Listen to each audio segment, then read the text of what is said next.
Bonsoir à tous et bienvenue sur la chaîne qui traite de tous les problèmes du Moyen-Orient. Ce soir, on va se focaliser sur l'accord de Nour-Sultan, capitale du Kazakhstan, qui a été trouvé vendredi entre les représentants turcs et russes sur la question de la province d'Idlib. Alors, la première chose marquante, c'est que l'accord n'a pas été trouvé entre les représentants du régime syrien et de l'opposition syrienne. Comme on pourrait l'imaginer, finalement, les acteurs qui se combattent sur le terrain ne sont pas représentés à cette conférence de Nour-Sultan. C'est bien là déjà un fait marquant qui montre déjà où en est la Syrie, c'est-à-dire un État qui n'a déjà plus sa souveraineté et qui est dirigé par des puissances extérieures. Alors, qui prévoit d'ailleurs cet accord de Nour-Sultan? Alors, il faut savoir que ce cessez-le-feu qui a été donc signé par la Russie et la Turquie prévoit donc de créer une zone de tampon de 20 km entre les forces du régime syrien et des combattants de l'opposition, conduits, il faut le rappeler, par Hayat Tahrir al-Sham. Alors, les termes de l'accord de Nour-Sultan ne sont pas différents de l'accord de Sochi qui avait été trouvé en septembre 2018 entre le président Erdogan et le président Poutine. Il prévoyait aussi à cette époque, en septembre 2018, une zone tampon de 20 km.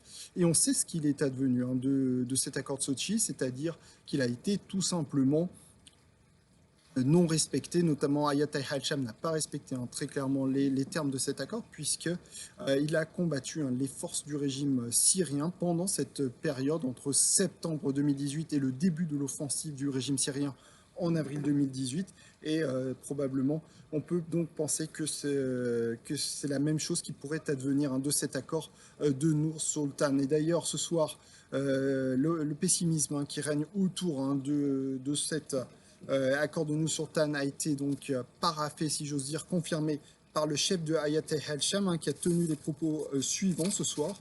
Ce que le régime donc n'a pas pu prendre par la force, il ne l'obtiendra pas par des négociations ou par des moyens pacifiques. Nous ne nous retirerons pas donc de nos positions à la demande d'amis ou d'ennemis. Les déclarations de Mohamed Al-Golani, le chef de Hayat Tahrir al-Sham, est un peu plus claires.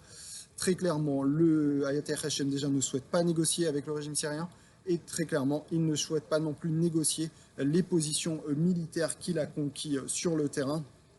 Donc très clairement, pour le Hayat Tahrir al-Sham, qui est la principale force de l'opposition, les accords de Nour-Sultan, en quelque sorte, ne les obligent pas à déposer les armes ou à ne plus combattre. Donc à partir de là, on peut avoir de sérieux doutes sur la soutenabilité, la durabilité de cette cessez-le-feu qui a été trouvé à Nour-Sultan. Alors pour l'instant, il faut le dire, depuis vendredi 2 août, il n'y a pas de bombardement à l'heure qu'on parle.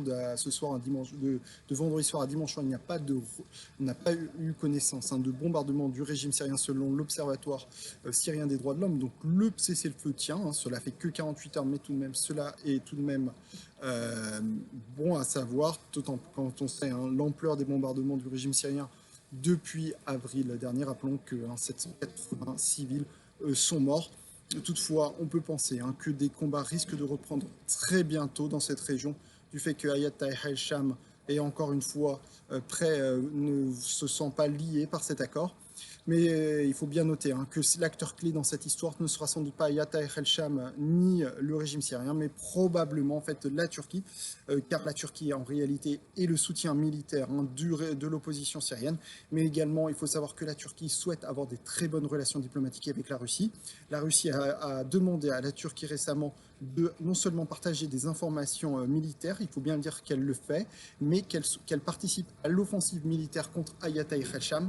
Et donc à ce moment-là, il faudra voir si vraiment la Turquie à la fois franchit le pas et décide de se rallier aux Russes, à la demande russe, ou continue son soutien militaire. Et donc de la position turque de soutien à l'opposition syrienne ou de soutien à la Russie dépendra très clairement le nouveau rapport de force militaire.